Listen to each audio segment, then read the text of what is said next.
समोर तुम्ही अष्टविनायकचं वितरण बघता. काल मला वाटतं जिल्हाधिकारी यांनी असा आदेश दिलेला आहे की बाबा गॅसचं वितरण शक्यतो घरपोचच करा. हो शक्यतो म्हणण्यापेक्षा बाबा त्यांनी तसे आदेशच काढलेले आहेत. बरोबर. तर याबाबत काय बाबा असं म्हणजे आता प्रोडक्ट सुरळीत होणारच आहे, म्हणजे आपण करतोच आहे. हो आपले कस्टमरही जास्त आहेत. हो पण त्या संदर्भामध्ये काहीतरी लोकांना मार्गदर्शन करा, म्हणजे लोक इथं गर्दी करणार नाही. हो हो. अष्टविनायक गॅस एजन्सी नारायणगाव तर्फे मी सर्व गॅस ग्राहकांना आवाहन करतो की जिल्हाधिकारी साहेब यांच्या आदेशानुसार 100% होम डिलेवरी आम्ही चालू केलेली आहे. तरी सर्व ग्राहकांनी ज्यांनी त्यांनी आपलं ऑनलाईन बुकिंग करणे, जसा नंबर येईल त्याप्रमाणे डायरेक्ट घरपोच डिलेवरी केली जाईल. तरी सर्व ग्राहकांना विनंती आहे का तुम्ही इथं कुठंही पण म्हणजे एजन्सीला कुणी इथं येऊ नये. डायरेक्ट घरून ऑनलाईन बुकिंग करणे, नंबर येईल नंबरप्रमाणे आम्ही डायरेक्ट आमची माणसं घरी येऊन तुम्हाला सिलेंडर देतील, घरपोच करतील. तसेच ग्रामीण भागामध्ये आता यात्रा उत्सव वगैरे चालू झालेले आहेत. हो कमर्शियल सिलेंडर तर बंदच आहे. हो पण या संदर्भात काही वरून आदेश आहेत का कमर्शियल चालू होते? नाही, तसे अजून अद्यापपर्यंत काही कुठलेही आम्हाला आदेश दिलेला नाही. जसा आदेश येईल त्याप्रमाणे पण हॉटेल यांना हॉटेलच्या ग्राहकांना आपण कमर्शियलचा सप्लाय चालू करू. अजून तसं काही नाही. हां, अजून कुठलाही आम्हाला लेखी आदेश नाही.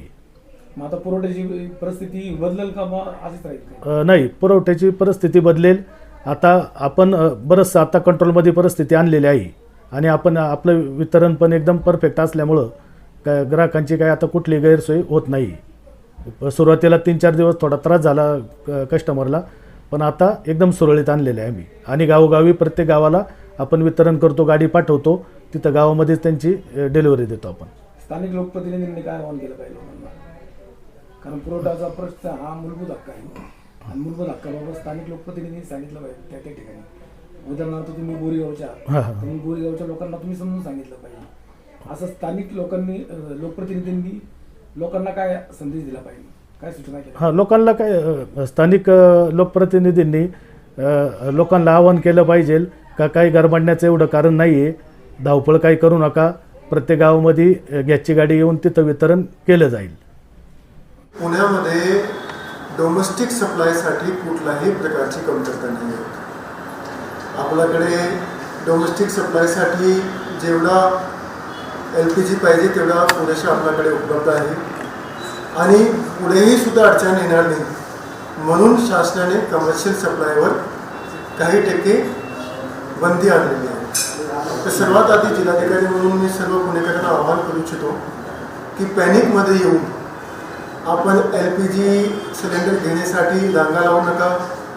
पॅनिकमध्ये ॲडिशनल घेण्यासाठी आपण प्रत्येक ठिकाणी पोहोचतो आहे, त्याच्यामुळे रांगा लागते आणि मग लोकांमध्ये संभ्रम निर्माण होतो आणि एक पॅनिकची सिच्युएशन क्रिएट होते.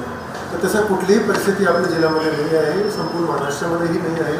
पुण्यामध्ये इनफॅक्ट प्रोडक्शन पण होत असतो आणि म्हणून कुठल्याही प्रकारच्या डोमेस्टिक सप्लायची कमतरता आज पण नाही, पुढे पण येणार नाही. त्यासाठी सर्व काळजी शासनस्तरावर घेतली जात आहे. याच्यामध्ये एक गोष्टी आम्ही सांगू शकतो, कंटिन्युअसली आपल्याकडे सप्लाय येत असते आणि शासनाने 4 प्रकारचे प्रायोरिटीज प्रमाणे करून दिलेले आहेत की मागचे 6 महिन्यामध्ये जेवढा आपल्याला साठा लागला होता वेगवेगळे सेक्टरसाठी, त्याच्यामध्ये domestic supply, commercial supply, priority सेक्टरचा सप्लाय, त्याच्याप्रमाणे त्याने मागचे 6 महिन्याचा अंदाज घेऊन 100%, 80% पुरवठा केला, त्या पद्धतीचे आदेश दिलेले आहेत. तर त्याच्या अनुषंगाने डोमेस्टिक सप्लायसाठी निर्देश असे आहे की 100% सप्लाय आपल्याला करायची आहे. त्याच्यामध्ये मात्र एक अट आहे की एक सिलेंडर जे आहे ते 25 दिवसासाठी, म्हणजे एक कन्झ्युमरला 25 दिवसामध्ये एक मिळते.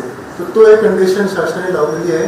पण याच्याशिवाय कुठल्याही प्रकारची कमतरता असणार नाही. आपल्याकडे सफिशियंट क्वांटिटीमध्ये आहे. सप्लायसुद्धा चालू आहे आपल्याकडे, प्रोडक्शन पण त्या पद्धतीने चालू आहे. तर डोमेस्टिक सप्लायला कुठल्याही प्रकारची अडचण येणार नाही. काल चीफ सेक्रेटरीची त्याची बैठक पण झाली आणि त्याच्यामध्ये त्याने आणखीन 2 दिशानिर्देश आम्हाला दिलेले आहेत. पहिला आहे की जे आपल्याकडे सर्व हॉस्पिटल्स आहेत त्याला कुठल्याही प्रकारचा सप्लाय कमी नाही पडला पाहिजे, ते आम्ही एन्शोर करतो आहे. आणि सेकंड, जे हॉस्टेल्स आहेत गव्हर्नमेंट शासकीय हॉस्टेल आणि एडेड हॉस्टेल, त्यांनाही सुद्धा सप्लाय कंटिन्युअसली देतील, तेही आम्हाला एन्शोर करायला सांगितलं, तर तेही आम्ही एन्शोर करतो आहे. मात्र हा सिच्युएशन बघून काही ठिकाणी काही लोक ब्लॅक मार्केटिंग आणि होल्डिंग करण्याचा प्रयत्न करत आहेत. त्यासाठी आम्ही तालुका स्तरावर प्रत्येक तालुक्यामध्ये पथक स्थापित केलेले आहेत तहसीलदारच्या अध्यक्षतेखाली. त्याच्यामध्ये पुरवठा निरीक्षक आणि पोलीस निरीक्षक सुद्धा आहे आणि याचं काम आहे की ते प्रत्येक ठिकाणी जाऊन तपास करत आहेत की कुठेही कुठल्या प्रकारचं होर्डिंग नाही झाला पाहिजे, ब्लॅक मार्केटिंग नाही झालं पाहिजे.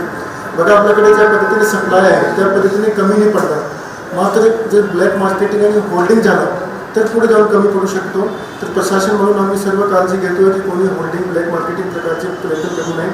आम्हाला काही ठिकाणी कुठून असेही तक्रार आलेली आहेत की हा सिच्युएशनचा वापर करून काही ठिकाणी काही लोक जे आहेत ते जास्त दरामध्ये विकण्याचा प्रयत्न करते. तर त्या ठिकाणी आम्ही काही कारवाई केलेली आहे, निरोप पण दिलेले आहेत. तर सर्वच नागरिकांना आमच्या 3 आव्हान राहील. पहिला हा की डोमेस्टिक सप्लाय कुठल्याही प्रकारच्या कमतरता नाही आहे म्हणून कोणालाही घाबरायची आवश्यकता नाही आहे. दुसरा, कोणताही सप्लायर हा सिच्युएशनचा वापर करून स्वतःसाठी जास्त अमाऊंटमध्ये विकू नये. तशा प्रकारची आमच्याकडे कंप्लेंट आली तर त्याच्यावर खूप कडक कारवाई केली जाईल, त्याचे निलंबनही केली जाईल सप्लायच्या आणि त्याच्यावर परमानंटली पण बंद केली जाईल. आणि तिसरी आमच्या सर्वांना आव्हान देतील की ब्लॅक मार्केटिंग किंवा होल्डिंग करण्याचा प्रयत्न कोणी करू नये. आम्ही लक्ष ठेवून आहोत, आमचे पथक आहेत, प्रत्येक ठिकाणी व्हिजिट पण करत आहेत.